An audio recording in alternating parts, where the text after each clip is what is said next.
Okay, let's continue on with blogging for a moment. Now, as you can see, Jay has the chemistry blog on his chemistry page, but let's take a look and see what that looks like. He can open it up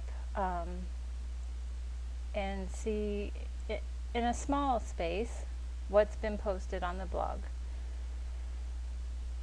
He can see that there's been an assignment posted, which is the Element Magazine project.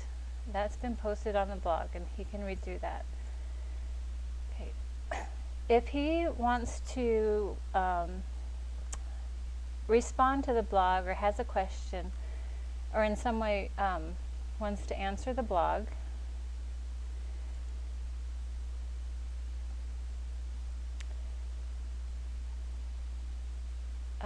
he can go ahead and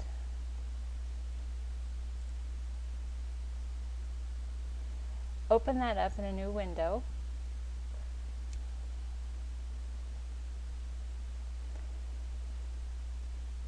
And that is available for him to comment on. And then the teacher can monitor his responses. Now, as a librarian, I can also post on my homepage any of the blogs that I think might involve questions of research, sourcing, internet information. Post them on my homepage, and I can monitor the questions also and see if there's anything that I can be helpful in responding to.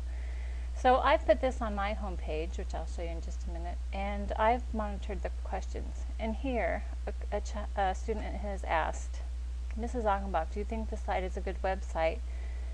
And will you help me with the citation? And I've responded, this site appears to be valid and acceptable as a research, and explained how he would cite it. So this is a good example of how a blog might work and be helpful here at Steele.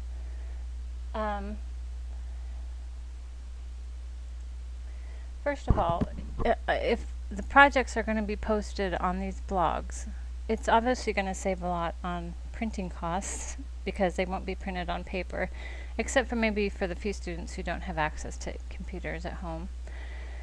And also, besides communication between students and staff, teachers and librarians, it will also give an opportunity for students to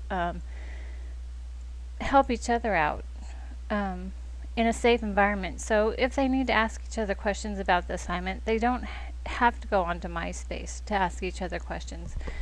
This is a more controlled, safer environment for them to do that. So this is a way to really support one of the values that we believe in at Steele of students collaborating and helping each other, the value of taking care of each other. Now let's look and see how this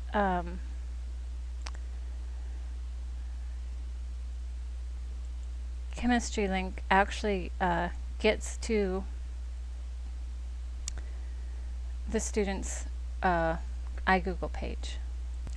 Okay, I've taken us back to Jay's home page, and I've created a library blog that Jay's decided he wants to add to his home page. So let's go to Add Stuff, and instead of choosing a gadget, we're going to go to Add Feed or Gadget and click on that.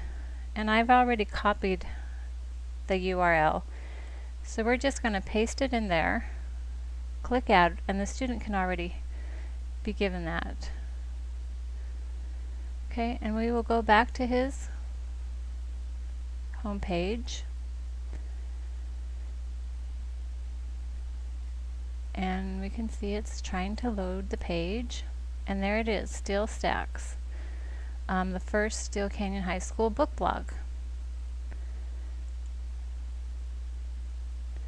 If we open up that window, we can see that it is Steele Stacks, the first blog. So that is how the students would get a blog to their homepage.